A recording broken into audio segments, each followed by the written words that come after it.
장애인 주일이라서 장애인에 관한 말씀을 함께 나눠보겠습니다. 장애인들에 대한 관심이 사회적으로 점점 더 커져가고 있습니다. 이는 인종차별이나 성차별과 같이 있어서는 안 되는 차별의 형태로 인식되기 시작했습니다. 하지만 아직도 가야 할 길이 멀고 문제들은 계속되고 있습니다.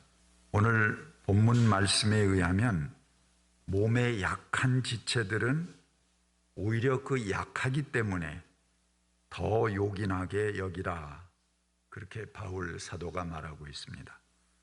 그리고 덜 귀하다고 생각하는 지체들은 더욱 귀한 것으로 여기고, 볼품없는 지체들은 더욱더 아름답게 꾸며주라고, 그렇게 바울 사도는 우리에게 부탁을 하고 있습니다. 그런데 실상 이 땅의 장애인들은 여러 가지 편견과 차별 속에서 지내오고 있습니다. 당장 내일 모레 우리 노회에서 정기 노회가 열리게 됩니다. 근데 우리 교회 당회에서 총회 헌법 제20조의 수정안을 내었습니다. 이건 이제 우리 교단 전체가 쓰는 헌법인데 거기에 목사의 자격이라는 조항입니다. 그래서 목사의 자격을 규정한 것인데 두 가지를 우리가 제안을 했는데요. 첫 번째는 뭐냐면 그 자격을 규정하는 서두에 신체가 건강하고 가정을 잘 다스리는 자여야 한다, 그런 내용이 있습니다. 그래서 여기에 신체가 건강하다는 기준이 모호합니다. 실제 병환 중에 있을 때는 목사가 못 될 수 있는 것입니다. 그리고 장애에 대한 편견을 갖게 할 요소가 있습니다. 그리고 가정을 잘 다스리고 라는 내용 또한 기준이 모호합니다. 기혼자뿐 아니라 비혼자일 경우에는 결혼해서 가정을 꾸리는 것이 목사의 필수 조건이다, 이렇게 오해될 수가 있습니다. 비혼자도 목회자가 될 수 있는 것이거든요. 그래서 이 두 사항을 삭제해달라 하는 내용을 넣고, 두 번째는 이제 신설 조항을 넣는데, 우리 교회가 총회에 헌의하는 거기 때문에 우리 교우들이 다 같이 공유하고 잘 알고 계셔야 합니다. 성범죄에 관한 사회적 관심이 높아지고 있습니다. 그래서 특히 목회자가 그루밍 범죄, 잘 이렇게 보살펴 주는 척 하면서 성범죄를 하는 거죠. 그리고 목회자의 성범죄로 인해서 기독교가 아주 나락에 떨어질 대로 떨어져 있습니다. 신뢰를 잃고, 또 그런 일이 생기게 되면 그 교회 안에 심한 내상을 입게 됩니다. 지금 한국 교회를 흔드는 큰 요인 중에 하나가 바로 이 성범죄입니다. 특히 성범죄를 일으키는 사람은 반복해서 일으키는 성향이 있습니다. 그래서 이에 대한 경각심을 높일 필요가 있어서 신설 조항을 하나 넣었습니다. 목사의 자격 요건 중에 성범죄로 인하여 국법상 금고 이상의 처벌을 받지 아니한 사람이어야 한다라는 내용을 추가하자는 그런 안을 총회에 제출했습니다. 장애인을 차별하는 신학적 오해들이 있습니다. 기독교의 창조 교리를 하나님께서 단번에 완벽하고 정상적인 세계를 만드셨다라는 개념입니다. 근데 이렇게 창조를 단번에 완성해 버렸다, 이렇게 하게 되면 그 다음에 계속 타락하고 죄악을 범하고 에덴 동산에서 추방되고 그러는 건부터는 이제 비정상이거든요. 그러니까는 정상과 비정상을 딱 구분해서 나누게 됩니다. 그리고 인간의 잘못하는 모든 것은 전부 비정상의 범주에 들어가게 되는 거죠. 그 완벽함에서 벗어나는 것을 에덴 동산에서 추방된 것과 연결시켜서 정상과 비정상, 그리고 거기서 벗어난 것을 죄라고 그렇게 여기게 됩니다. 이런 생각은 어떤 모범을 규격화하고 그와 동일한 복사물들로 모두를 통일할 것을 요구하는 그런 전제적인 신학이 그 밑에 담기게 됩니다. 그래서 요즘은 하나님이 단번에 창조하신 게 아니고 그 과정 속에 있다, 이렇게 신학에서 보죠. 그래서 우리들의 삶과 역사를 통해서 하나님의 창조는 점점 완성되어 가고 있는 과정이다. 이것이 굉장히 신학적인 중요한 변화입니다. 이렇게 단번에 완성되고 모든 세상은 이 완성품의 복제물이어야 된다, 이런 생각을 갖게 되면은 다양성은 용납되지 않습니다. 그렇죠? 하나의 규격품만 존재하는 거죠. 이건 신학적으로 오류가 되는 거죠. 오늘 바울의 본문하고도 굉장히 차이가 나게 됩니다. 이것이 바로 정상의 독재라는 것입니다. 하나의 틀을 만들어 놓고 다 이게 돼야 돼 라고 얘기하는 것, 다른 것을 용납하지 않는 것이죠. 이런 담론은 차별을 정당화하는 이데올로기가 됩니다. 그러니까 다른 것들은 전부 차별해도 돼. 이 모범적인 이거 하나 외에는 전부 차별해야 돼. 이건 죄악이야. 이렇게 생각하는 거죠. 그래서 이게 신학적으로 오류가 된다는 것입니다. 그래서 차별의 담론을 허용하는 가장 강력한 신념 체계 중에 하나가 바로 이 정상이라는 독재입니다. 뭘 탁 규격화시켜 놓고 이렇게 돼야 돼 하는 그 독재죠. 특히 우리 다양한 인간 사회에서 는 그런 게 있을 수가 없습니다. 존재할 수가 없죠. 그런데 신앙만큼은 딱 어느 하나를 규격화해 놓고 그 벗어난 건 전부 죄악이라고 이렇게 하니까 굉장히 그 자체가 독선적이 됩니다. 그래서 이 신학적인 교리들을 도구마다 그렇게 표현합니다. 도구마. 그거 자체가 하나의 독선이에요. 그런 신학은 이제는 변화되어야 된다는 것입니다. 모든 신학이 딱 원칙을 만들어 놓고 이게 맞나 틀리나를 가늠하는 잣대로 삼는 그런 신학의 시대는 지나갔어요. 이제는 우리 모두가 함께 만들어가고 함께 이루어가는 그런 과정 속에 과정을 중요시하는 신학으로 변화돼 간다는 것입니다.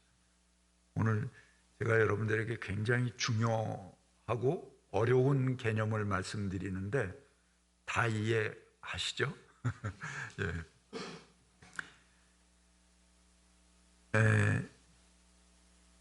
이런 사고방식은 개인들을 정상이라는 측정 범주에 억지로 집어넣고 거기에 끼지 못하는 사람들은 전부 따돌리게 됩니다. 그래서 이런 사고방식은 모든 장애와 질병은 죄악의 결과다. 즉 악마적인 일탈이다. 이렇게 보게 만드는 근거를 제공한다는 것입니다. 그런데 장애인은 비정상이 아닙니다. 그렇죠? 그들은 그 자체로 완벽한 존재입니다. 단지 우리와 조금 다를 뿐이고 본인들이 조금 불편할 뿐입니다. 그래서 이 장애인을 부르는 다른 말에 요즘 다른 능력을 가진 사람들 이렇게 부르기도 합니다. differently abled man. 그러니까 우리와는 조금 다른 능력의 사람이다. 그렇게 부릅니다. 이게 제가 아주 체험을 했는데요. 같이 신학 공부를 할 때 저보다 한 3살 위에 시각장애인 한 분이 같이 들어오셔서 공부하고 같이 졸업을 했습니다. 굉장히 친하죠. 근데 이분이 정말 놀라운 능력을 가졌어요. 그 앞에 가서 일부러 이제 그 친구들이 슬쩍 얘기를 안 하고 손을 쓱 내밉니다. 그러면은 딱 손을 만져봐요. 그리고 손을 이렇게 더듬어 보고, 아무개구나. 그거 딱 맞춰요. 거의 100% 맞춥니다. 그 어떻게 손만 더듬고 그 사람이 누구다 하는 걸 어떻게 알겠어요? 근데 굉장히 다른 능력을 갖는 거죠. 그리고 심지어는 장기를 둡니다. 장기판을 놓고 그 사람 폐하고 말이라고 그러나 폐라고 그러나 아무튼 말을 이렇게 놓고 제 장기 말들을 놓고 그리고 서로 이제 장기를 두는데 나는 양쪽 판을 놓은 거를 보고하고 그쪽은 머릿속에 그리면서 두는 거예요. 그러면 자, 앞에 졸 쓸었다. 뭐 이쪽 마가 나간다. 그러면 이제 그 말대로 하고 두는 겁니다. 한참 두다가 슬쩍 이제 여기서 사기를 치는 거죠. 아, 내가 여기 차가 나가서 뭘 잡았다. 그러면 빙긋 웃어요. 웃고. 아니야. 그 차는 저기 있었다. 그러고. 근데 그 한참 진행되는데 어떻게 그 판을 다 머릿속에 기억하고 그렇게 정확하게 아는지 정말 이건 놀라운 능력이다. 이제 그렇게 생각을 했습니다. 그렇습니다. 사람이 한 가지 능력이 저하되면 그것을 대체할 수 있는 다른 능력들이 또 발달하는 것입니다. 그래서 우리들이 갖지 못하는 특수한 능력을 그분들은 또 갖습니다. 그래서 장애인들을 가리켜서 표현하는 말 중에 differently abled man, 능력이 다른 사람이다 이렇게 명칭을 하기도 합니다. 사람이 한 가지 능력이 발달하면 그것으로 인해서 그 능력이 퇴화될 때 다른 여러 가지 기능들이 생겨난다는 것입니다. 정상의 독재는 다른 것을 두려워하고 특이한 것을 용납하지 않습니다. 장애인들을 뿐만이 아니고 이런 사고방식을 갖게 되면 유색인, 여자, 성소수자 또 많은 다른 집단의 사람들을 이상하고 위험한 존재로 나와는 다른 존재, the other, 다른 존재로 여기게 됩니다. 요즘 미국에서 아시아계 사람들에 대한 그 폭행이 일어나는 걸 보죠. 얼마나 인간이 현 시대를 살아간다고 그래도 어리석습니까? 정말 수많은 편견 속에 우리가 살아가는 그런 모습들을 보게 됩니다. 단지 개성의 표현으로 볼 수 있는 그런 특이한 점들을 우리가 용납하지 않는 사회가 아주 쉽게 바람처럼 왔다가 가기도 하고 또 다른 편견을 갖기도 하고 이런 것들이 우리 사회에 반복되는 것을 볼 수가 있습니다. 그런 사회는 용도가 다 된 말기 사회의 증상이다 이렇게 볼 수가 있습니다. 미국의 저런 것을 보고 이제 미국의 운은 기울었구나 확실히 하는 거를 보게 됩니다. 그런 사회에는 사람들이 다 기피하게 되죠. 그러면은 뭐 신대륙의 신환이 다른 사람들을 수용하고 그 힘으로 발전해 가던 그 힘은 급격하게 떨어지게 될 것입니다. 그는 아무도 돌보지 않는 그런 사회가 되기 쉽습니다. 이스라엘 역사에서 가장 잔혹한 왕이었던 사람이 안티오코스 왕입니다. 물론 히랍의 식민지 아래서 그랬죠. 안티오코스 에피파네스 4세라고 하는 아주 유명한 독재자가 있었는데 마카베오상 1장 14절에 그 안티오코스 왕이 박해를 시작할 때 이런 기록이 나옵니다. 온 왕국에 영을 내려 모든 사람은 자기 관습을 버리고 한 국민이 되어야 한다. 이것도 잘못 보고 모든 사람은 전부 한국 사람이 되라고 그러는구나. 제가 아재 개그 하는 겁니다. 제가 이러고 좋아할 분이 있을지 모르겠는데 이게 바로 제국의 논리입니다. 모든 사람은 한 국민이 되어야 된다. 제국을 경영하고자 그냥 놔두면 되잖아요. 자기 민족끼리 자기 문화를 가지고 그냥 살게 놔두면 되는데 굳이 그거를 폭력을 써서 내 울타리 안에 두고자 하는 거, 그게 바로 이 안티오코스 왕의 그런 논리죠. 세계 제국의 역사를 보면 제일 첫 그 제국이 아시리아입니다. 그 다음에 바벨론으로 넘어가는데 이 아시리아와 바벨론은 바로 이런 정책을 썼어요. 모든 국민을 한 국민으로 만들자. 그래서 자기가 점령한 나라의 지배층들을 전부 사로잡아서 자기 나라에 억류시키고 자기 나라 사람들을 그 나라에 갖다 심어서 살게 하고 모든 나라를 전부 뒤섞어서 한 국민을 만들려고 하는 거죠. 그게 초기 어설픈 제국의 역사였습니다. 그러니까는 아시리아 바벨론은 굉장히 저항을 받죠. 그래서 별로 제국이라고 그러지만 크지 못합니다. 근데 그 이후에 등장한 제국은 페르시아, 그리스, 로마 이렇게 넘어갔는데 이 나라들은 전부 관용의 원리를 가지고 있습니다. 그 나라의 정치, 종교, 문화 이런 것들을 그대로 인정해 줍니다. 그리고 그냥 뭐 세금만 확실히 내라, 주종관계만 확실히 해라 이런 거를 요구하는 거예요. 그러니까는 이 제국이 갑자기 커집니다. 어마어마한 영토를 갖는 제국이 되는 거죠. 근데 제국을 크게 하기 위해서 부드럽게 정책을 하라, 그건 아닙니다. 제국 자체가 죄악입니다. 그냥 놔두면 돼요. 각자 자유롭게 살게 놔두면 되는데 이걸 하나로 만들어야지. 부드럽건 억압적이든 강압을 쓰든 간에 모든 걸 하나로 만들겠다는 욕망. 사실 우리 안에 누구든지 다 그런 욕망을 가지고 있습니다.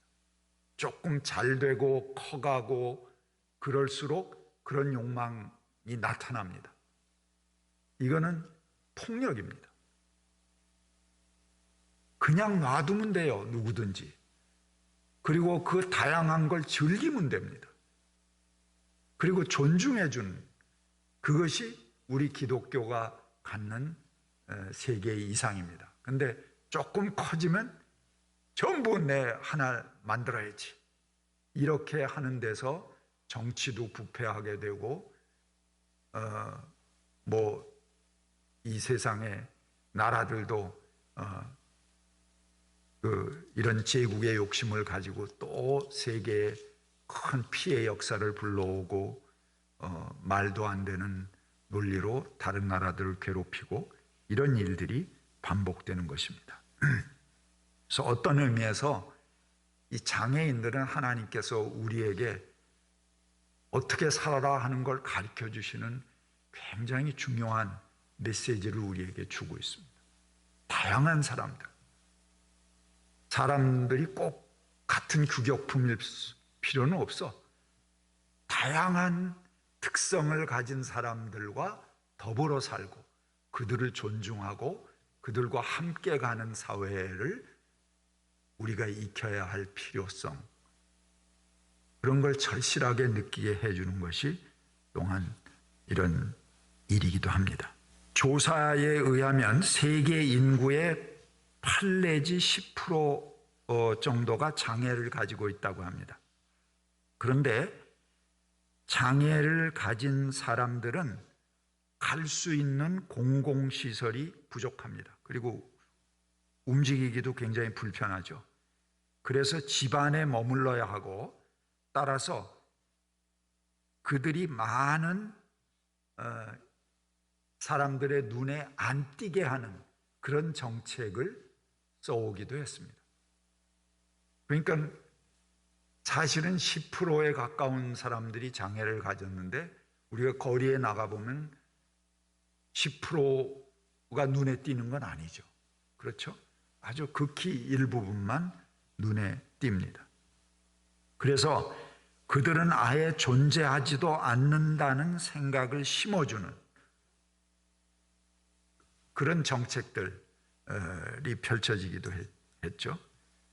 사람들도 그렇게 인식합니다. 얼마 전까지만 해도 여성 운전자나 장애인들이 뭐 휠체어를 타고 나타나거나 그러면은 그 굳이 다가가서 창을 내려갖고 누군가 집에서 소뚜껑이나 운전하고 있지 뭐 이런 욕설을 퍼붓고 가는 사람들이 덜어 있었죠. 눈에 보이지 말라는 것입니다. 자기가 불편해서 타인의 자유를 막으려는 생각 자체가 바로 죄악입니다. 나와 다른 것을 용납하지 못하는 전제적 사고가 바로 죄악입니다. 장애인 차별을 지탱하는 또 다른 신념 체계는 낙인을 찍는 것입니다. 이것은 좀 더 공격적일 수도 있지만 비교적 온순한 방법으로 일어날 수도 있습니다. 아주 과잉 친절을 베푸는 거죠. 그래서 여러분들이 장애인들을 돕고 싶을 때도 제일 먼저 필요한 것은 그분에게 제가 도와드릴까요? 하고 묻는 것입니다. 그래서 양해를 구해서 이렇게 해달라 하고 요구하는 것을 해야지 괜히 나가서 도움을 준다든가 또는 겨드랑이 밑에 팔짱을 끼고 막 끌고 간다든가 이런 건 굉장히 불편을 초래하는 그런 요소가 되겠죠. 장애는 불편할 뿐이지 무능력한 것이 아닙니다. 더 악한 형태의 낙인 찍기는 그들의 장애가 전염되는 것처럼 그들을 기피하는 것입니다. 마치 와 하고 놀래서 도망간다든가 애들이 그럴 수가 있어요.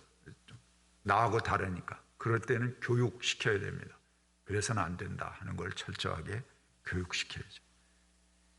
우리 민족의 전통적인 사상에도 장애인 편견에 대한 이야기들이 많이 속담이나 이런 것 속에 내포되어 있기도 합니다. 장애를 빗댄 욕은 지금도 흔히 저지르는 실수이기도 합니다. 장애인들이 이용할 수 있는 공공시설이 제한되어 있기 때문에 눈에 띄지 못하고 잘 활동하기 어렵습니다. 그런데 우리 한국 사회에서는 이것이 매우 심각하고 아주 중요한 요소이기도 합니다. 지난 2019년 보건복지부 발표에 의하면 우리나라 등록 장애인 수가 2019년 12월 말 기준으로 261만 명입니다. 그러면 인구의 몇 프로냐면 5%, 전체 인구의 5%입니다. 그렇죠? 근데 본래 세계의 평균은 한 10% 정도 되죠. 근데 5%만 등록이 되어 있다. 특히 우리나라는 장애인 등록제를 실시하잖아요. 그래서 6등급으로 나눠 갖고 거기에 맞춰서 어떻게 서비스를 하느냐 하는 것을 제안합니다. 장애인 단체에서 그거를 철폐해 달라고 많이 요구를 했습니다. 그래서 철폐를 했습니다. 2019년도에 철폐를 했는데 철폐만 했지 예산을 더 플러스 시키질 않았어요. 그러니까 오히려 장애인들이 더 걱정이 생겼습니다. 어이구, 이거 그나마 받던 그 등급의 서비스조차 못 받는 거 아니야? 다른 사람이 가져가면 못 받을 거 아니에요. 예, 그런 그 불안감을 갖게 됐습니다. 물론 이제 앞으로 또 예산도 편성하고 좋아지리라고 생각이 됩니다. 그래서 2019년도, 그러니까 작년이죠. 12월에 그렇게 된 거니까 작년도에 5%만 등록이 됐다 그러면 나머지 5%는 등록 안 하고 어디 숨어 있다는 얘기입니다. 그렇죠? 이렇게 그 우리나라 평균치가 그 낮다는 것은 우리나라의 보건 수준이 높다는 것을 나타내는 것이 아닙니다. 오히려 복지 수준이 낮다는 것을 나타내는 지표죠. 이처럼 장애인 비율이 다른 나라보다 낮은 것은 첫째는 장애를 인정하는 범위가 선진국 기준에 비해서 현격하게 낮기 때문에 그렇습니다. 둘째는 집에서 쉬쉬하면서 숨겨둔 장애인들이 많다는 것을 말합니다. 더욱이 등록 장애인 중에는 경제적 활동이나 사회적 활동을 하는 사람들이 매우 적은 형편입니다.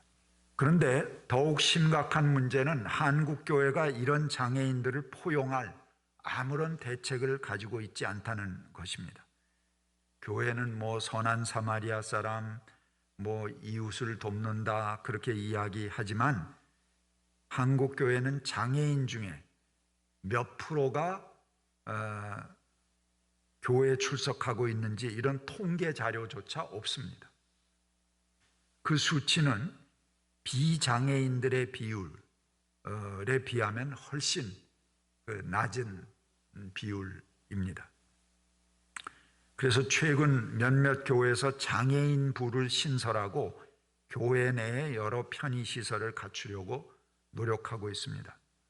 그런데 대부분의 교회는 장애인을 맞이할 의식도 준비되어 있지 않습니다.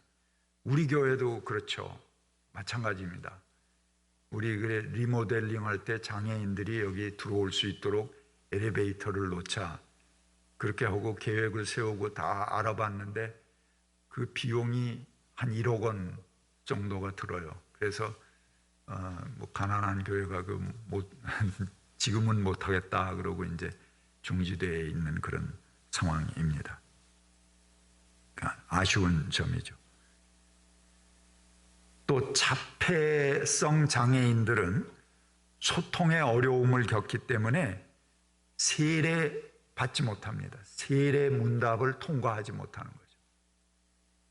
우리 교회는 특별한 특례로 그분들을 환영하고 세례를 주겠습니다.